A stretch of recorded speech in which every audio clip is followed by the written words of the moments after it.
my name is Alexia Shepherd and welcome back to my channel. Today I'm coming at you with a craft video. You could not have made that yourself.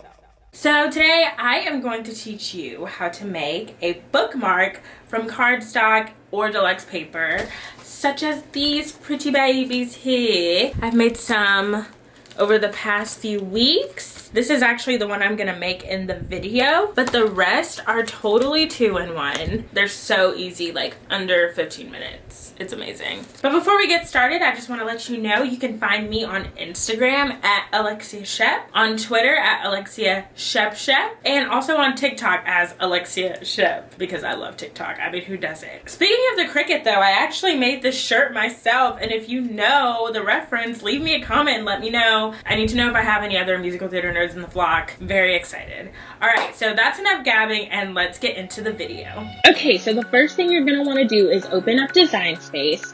I just pulled up a rectangle PNG that is 6.456 height and 2.651 width. I felt like that was a good height for a bookmark.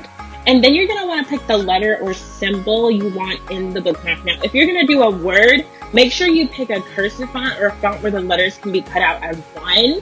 And after you figure out what you want, you just put it in there and you weld it. Make sure you click weld. And then you're going to click make it once it's all done. Now, after that, you're going to want to pick out the paper that you want. Now, I had, oh, there's a lighter in my drawer. It's weird. I had a lot of paper that I could choose from. But honestly, after I got my look at the pickings, I decided to go with that holographic one on the top. She was just calling my name at that moment. And then after that, you're going to want to cut it to the desired length and width. Now, I know that the length and width I gave you guys was like point this and point that, but you always round to the nearest inch. So I did 7 by 3, so I wouldn't have to worry about not having enough material or anything like that. So after that, you're going to want to put it on the mat. Now, I know that a lot of people use light grip on paper projects, but mine was really dirty, so I had to use my standard grip, but it was fine.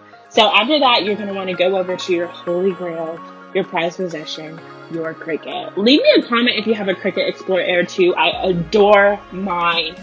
So after you power that baby up, you're going to want to load your mat in.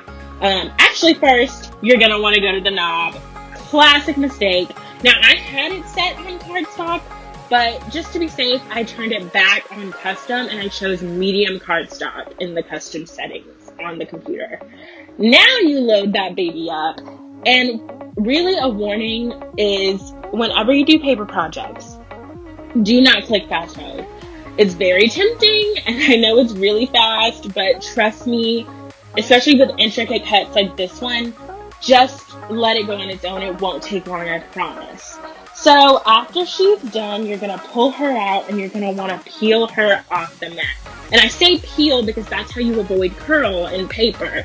You take the mat and you peel it back rather than peeling the paper off front. So be really gentle with her. You're probably going to have to coerce her a little bit, but once she peels off, it'll be worth it. Like, you're not going to rip anything and it's going to be beautiful. So after that, you're going to want to weed those letters out. This part, you need to be patient because she's, especially mine, if you chose like an intricate cut like mine, it's going to take her a little bit to come out. But once you get her out, she'll be fine. Just make sure you kind of like peel her softly and gently. Don't try to rip the letters out because it will rip the actual letters and you'll have to start all over again.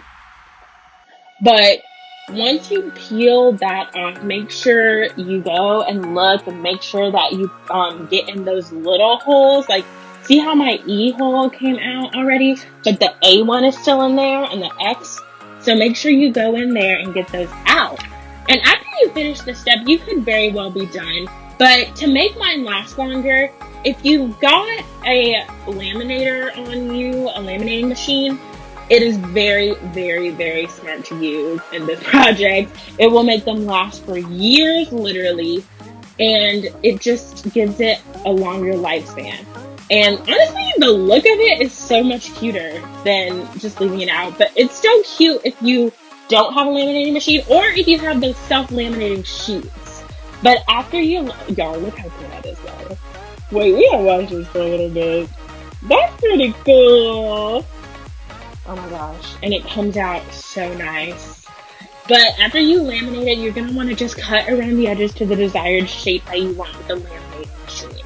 I did mine a little different every time, but after you're done, she looks so gorgeous. She's going to look so cute. And there you have it, your very own custom bookmark. Alright you guys, I just want to thank you so much for watching. If you end up trying this project, please send me a video, send me a picture, like tag me on Instagram. We can make it hashtag 2-in-1bookmark. I really want to see what you come up with. If you haven't subscribed, please subscribe and join the vlog. I'm so excited. I feel like I'm seeing new faces every day and people have been reaching out to me, mostly people I know that they've been watching the channel, so I'm excited. Remember, we're a dog and shepherds are led by the stars.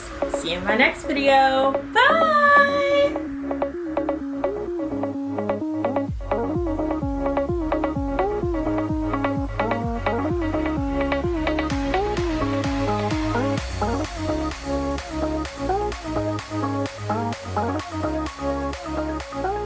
Thank you.